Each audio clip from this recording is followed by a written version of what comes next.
فإن خير الحديث كتاب الله وخير الهدي هدي محمد صلى الله عليه وسلم وشر الأمور محدثاتها وكل محدثة بدعة وكل بدعة ضلالة.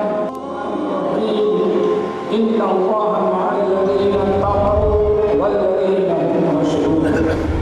صدر الإجلاس علماء کرام معزز سامعین نوجوان ساتھیوں دینی ماں اور بہنوں، ہم نے موضوع کی مناسبت سے خوشحالی کی زندگی گزاری، ساری قوموں کو چھوٹ کر کے قدموں پر ٹیکتے ہوئے اور جھک کر سلام کرتے ہوئے دیکھا، لیکن اچانک ایسے حالات ہندو ہریجن تھا، اکلوتی بیٹی تھی اس کی، اکلوتی بیٹی. ہم نے ہماری شناخت مسلمانوں، تمہاری شناخت مسجد نہیں، تمہاری شناخت عیدگاہ نہیں، تمہاری شناخت اسلامک سیکٹر نہیں. جس ملک میں تمہاری کوتاہیوں سے توحید کے معاملے میں تمہاری کوتاہی اور شرک میں تمہارے کارناموں کی بنا پر جہاں تمہاری علامت کا قرار دے دی جائے، درگاہ آپ کیا توقع کرتے ہیں کہ وہاں آپ سکھ کی زندگی گزاریں گے؟ اللہ اکبر. سارا دین ہمارا یہاں سے جڑ گیا. بتا رہا تھا ہندو بیچارہ ہریجن اکلوتی بیٹی کی شادی کر بیٹا اور 12 گاؤں کا وہ چوکھری اور سردار ہندو.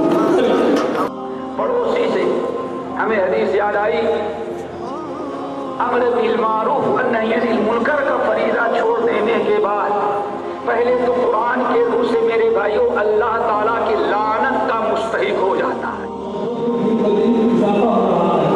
جب کوئی مسلمان نماز پڑھ رہے ہیں، روزہ رکھ رہے ہیں، زکات دے رہے ہیں، حج کر رہے ہیں، آپ نے تقریر میں اقامت صلاۃ کی بات تو فرمائی ہے، لیکن اقامت دین کا تو ذکر نہیں کیا. ایک سوال اس کا مطلب ہمارے لیے ہے،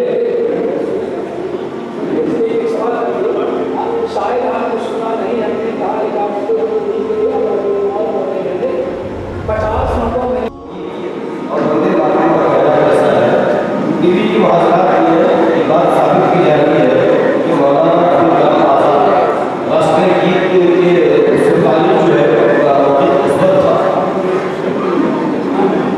کوئی جگہ راستے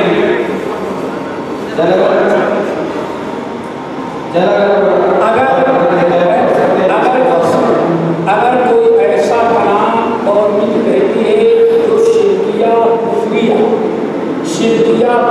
نہیں ہے اور کسی قوم کا شعار نہیں، اگر وہ بولتی ہے تو میں نہیں سمجھتا کہ اس کے لیے جھگڑا لڑائی ہو. آپ کر سکتے ہیں بچیں لا یکلف اللہ نفسا الا وسعها.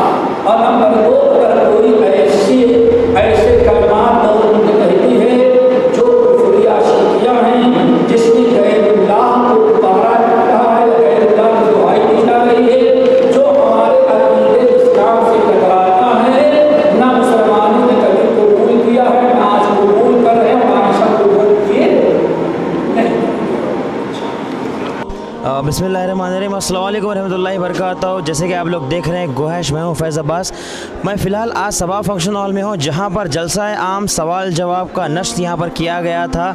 بعنوان اس کا تھا حالت حاضر میں مسلمانوں کی ذمہ داریاں کیا ہیں. تو اس کی صدارت بابا نذر محمد خان صاحب نے کی تھی. تو فی الحال ہمارے ساتھ شیخ ظفر المدنی صاحب ہمارے ساتھ ہیں. تو فی الحال میں یہاں پر جلسے میں کیا کیا ہوا، کن کے سوالوں کا انہوں نے جواب دیا، میں انہی سے جانتا ہوں. الحمدللہ وکفیٰ وسلام علی عبادہ الذین اصطفیٰ اما بعد. اس کانفرنس کا سب سے پہلا مقصد تو یہ تھا کہ ہندوستان میں اس وقت نہایت اتھل پتھل جو ماحول ہے اور ہر مکتب فکر مسلم اور غیر مسلم کی گرم بازاری ہے، اس موقع پر مسلمانوں کا اصل کردار کیا ہونا چاہیے. لڑنا بھیڑنا جھگڑنے کے بجائے وہ باتیں ان کو سکھلائی جائیں جس سے امن و امان پورے ہندوستان میں قائم ہو اور دنگے فساد ختم ہو. چاہے ہندو ہو یا مسلم، جدھر سے بھی ذاتی ہوتی ہے اس ذاتی کا خاتمہ ہو. इसीलिए मैंने 10 वो बातें बयान की हैं कि जिन पर अमल कर लेने के बाद कोई दंगा फसाद नहीं होगा और सारे मामलात भी सुधर जाएंगे। रही बात सवालात की, तो 50 सवालात आएंगे। सारे सवालात का खुलासा भी तकरीबन या सारे सवालात इसी से मुत्तसिल थे और उनको जवाब देने में मैंने यही कोशिश किया है कि एक मुस्बत अंदाज का पैगाम जाए कि उम्मत मुस्लिमा या इस्लाम या जमात अहले हदीस हमेशा अमन व अमान की कोशिश करती है। इसीलिए उन सवालों के जवाबात में हमेशा वही बातें हमने बताई हैं जिससे तैश और जज्बात से काम लेने के बजाय सुकून, राहत, समझ बूझ से काम ले और हिंदुस्तान के लिए, पूरी उम्मत मुल्क के लिए हम अहले हदीस रहमत बने, किसी के लिए जहमत ना बने। तो काफ़ी अच्छी बात की मंदी साहब। मेरा एक सवाल ये है कि मैंने मुसलसल हर मदरसों में, हर जलसों में मैंने एक ही सवाल मैं सुनता हूँ, एक ही मैं लोगों से गुजारिश सुनते हैं कि भाई मुसलमान एक हो जाओ, मुसलमानों में इत्तेहाद आएगा। आखिर मैं ये जानना चाहता हूँ कि हमारी कौम में इत्तेहाद कब आएगा? जिस तरह से हमारी कौम भड़की हुई है, घर को लगी है घर के चिराग से, हमारी कौम भड़की हुई है, इसलिए इस सवाल पर आप क्या जवाब देंगे? देखो, इसका 2 जवाब है। नंबर 1, मैंने जो तकरीबन 30 साल तजर्बा किया है, दुनिया का हर मुसलमान, हिंदुस्तान के हर मकतबे फ़िक्र के लोग इत्तेफाक और इत्तेहाद की दावत देते हैं और बड़ी बड़ी इत्तेफाक और इत्तेहाद की कॉन्फ्रेंस से होती हैं, लेकिन वो ये कहते हैं कि सब लोग एक हो जाओ, एक हो जाओ, एक हो जाओ। तो वही आखिर इत्तेहाद कब आने वाला है? लेकिन वजह एक क्यों नहीं होता? तो उसकी 2 वजह है। नंबर 1, अल्लाह रब्बुल आलमीन ने कुरान पाक में फरमाया कि तुम गुनाह करते हो, बुराइयां करते हो। सूरतुल माइदा की आयत, अल्लाह उसके रसूल की नाफरमानी करते हो तो इसलिए अल्लाह तुमको आपस में लड़ाता है। इस नुक्ते को कोई इत्तेफाक और इत्तेहाद में पेश नहीं करता। तो हम ये कहते हैं इत्तेफाक और इत्तेहाद उस वक्त होगा जबकि मुसलमान बुराइयों से तौबा करें। क्यों? जिन गुनाहों की वजह से अल्लाह हम मुसलमानों को आपस में लड़ा रहा है, हम उसको छोड़ना नहीं चाहते, सिर्फ कॉन्फ्रेंस से करते हैं। समझिए ना। तो पहली चीज़ है कि शायद आपने देखा होगा ये नुक्ता कोई आपके सामने आज तक नहीं रखा होगा। तो आखिर बिगाड़ इख्तिलाफ क्यों है? उस चीज़ को दूर करो, वो है गुनाहों से तौबा, इस्तिग़फ़ार।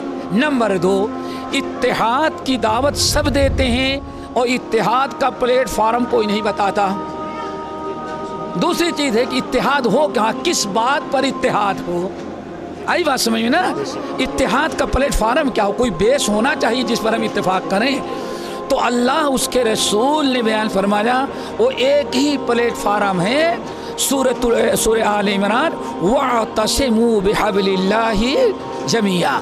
कुरान को और मोहम्मद सल्लम को अल्लाह ने बयान फरमाया, कुरान और नबी ये दोनों इख्तिलाफ को मिटाने के लिए आए हुए हैं।